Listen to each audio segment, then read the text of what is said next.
जय श्री कृष्ण दोस्तों, माताओं बहनों, स्वागत है आपका अपने YouTube चैनल पंडित के टोटके में।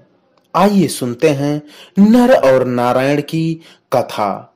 नर और नारायण कौन थे? दोस्तों, आपको कथा अगर पसंद आए तो चैनल को सब्सक्राइब जरूर करें, साथ ही वीडियो को लाइक करें, कमेंट में जरूर बताएं आपको कथा कैसी लगी। एक असुर था, दंभोदभ। उसने सूर्यदेव की बड़ी तपस्या की। सूर्यदेव जब प्रसन्न होकर प्रकट हुए और वरदान मांगने को कहा तो उसने अमरत्व का वरदान मांगा। सूर्यदेव ने कहा यह संभव नहीं है।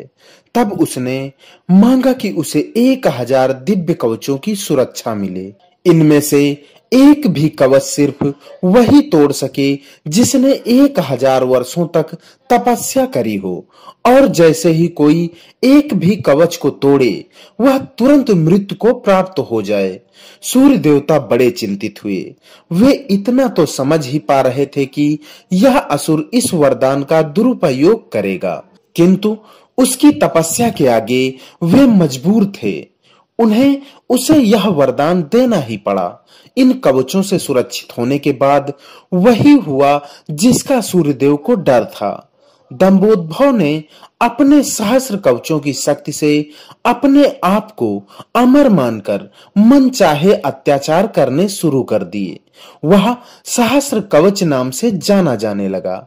उधर सती जी के पिता दक्ष प्रजापति ने अपनी पुत्री मूर्ति का विवाह ब्रह्मा जी के मानस पुत्र धर्म से किया। मूर्ति ने सहस्र कवच के बारे में सुना हुआ था और उन्होंने श्री विष्णु से प्रार्थना की कि इसे खत्म करने के लिए वे आएं। विष्णु जी ने उसे आश्वासन दिया कि वे ऐसा ही करेंगे। समय क्रम में मूर्ति ने 2 जुड़वा पुत्रों को जन्म दिया, जिनके नाम हुए नर और नारायण। दोनों 2 शरीरों में होते हुए भी एक थे। 2 शरीरों में एक आत्मा। विष्णु जी ने एक साथ 2 शरीरों में नर और नारायण के रूप में अवतार लिया था। दोनों भाई बड़े हुए। एक बार दंभोदभ इस वन पर चढ़ आया। तब उसने एक तेजस्वी मनुष्य को अपनी ओर आते देखा और भय का अनुभव किया। उस व्यक्ति ने कहा कि मैं नर हूँ और तुमसे युद्ध करने आया हूँ। भय होते भी दंभोदभ ने हंसकर कहा, तुम मेरे बारे में जानते ही क्या हो?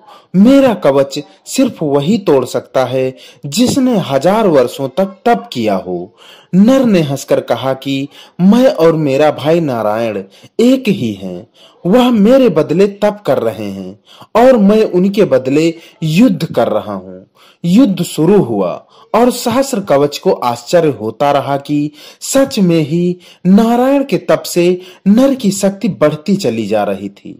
जैसे ही 1000 वर्ष का समय पूर्ण हुआ, नर ने सहस्र कवच का एक कवच तोड़ दिया, लेकिन सूर्य के वरदान के अनुसार जैसे ही कवच टूटा, नर मृत होकर जमीन पर गिर पड़े। सहस्र कवच ने सोचा, चलो एक कवच गया ही सही, किंतु यह तो मर गया। तभी उसने देखा कि नर उसकी ओर दौड़ता हुआ चला आ रहा है। वह चकित हो गया। अब ही तो उसके सामने नर की मृत्यु हुई थी और अभी यही जीवित हो मेरी ओर कैसे दौड़ा आ रहा है। लेकिन फिर उसने देखा कि नर तो मृत पड़े हुए थे। यह तो हूबहू नर जैसे प्रतीत होते उनके भाई नारायण थे, जो दंभोदभ की तरफ नहीं बल्कि अपने भाई नर की तरफ दौड़ रहे थे।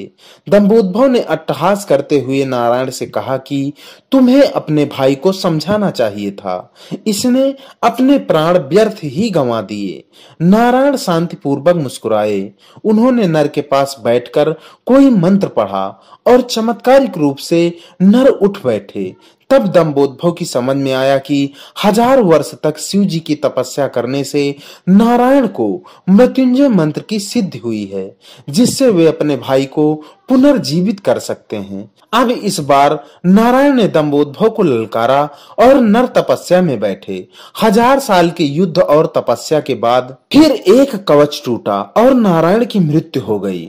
फिर नर ने आकर नारायण को पुनर्जीवित किया और यह चक्र फिर चलता ही रहा। इस तरह 999 बार युद्ध हुआ।